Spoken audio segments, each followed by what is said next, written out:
Well, good morning, everybody. It is Tuesday, January 5th, and welcome back to our daily devotions. Today we are looking at Luke chapter 18. We are going to look at verses 9 to 14. And you remember yesterday we finished off with the parable of the persistent widow.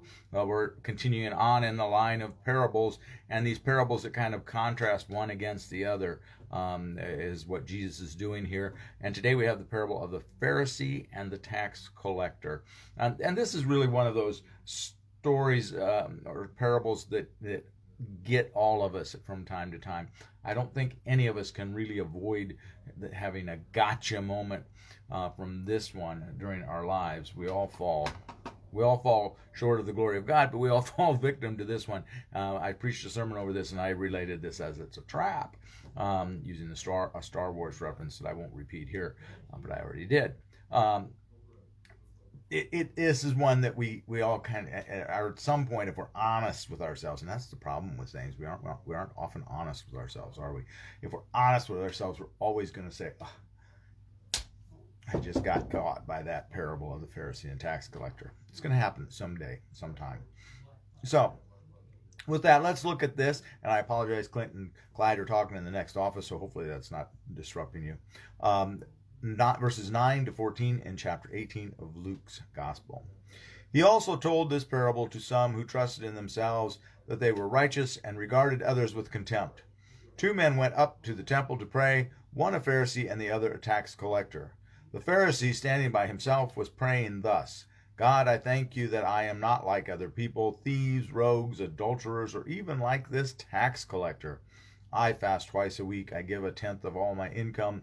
But the tax collector, standing far off, would not even look up to heaven, but was beating his breast and saying, God, be merciful to me, a sinner. I tell you, this man went down to his home justified rather than the other. For all who exalt themselves will be humbled, but all who humble themselves will be exalted. And of course, this is a message of humility and recognizing one's own flaws and one's own sins. And so here we have the Pharisee, and remember not to be overly harsh with the Pharisees, because the Pharisees, Jesus was almost certainly a Pharisee. I believe that firmly. But the Pharisees were perhaps more inclined, if anyone can be more inclined, to fall victim to this mindset, because they did feel that they were the only ones that really followed the letter of the law correctly. And we do have some certain denominations are probably perhaps more, because of their theology, are more inclined to fall victim to this, but all denominations, all Christians can fall victim to this.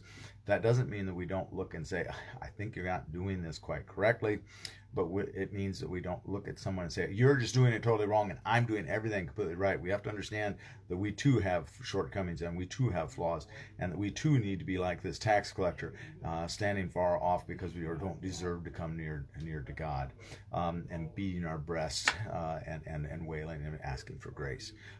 That's what the message is here, I think. He is being humble. He's humbling himself.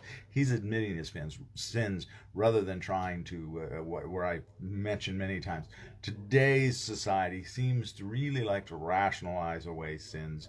And I preached on this on Sunday.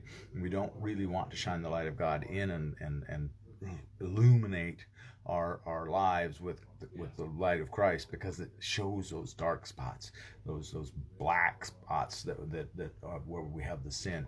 And that's what's going on here with the Pharisee. He's dismissing that idea that he's got doing anything wrong. Thank God I'm perfect. Thank God I do things right. None of us is perfect.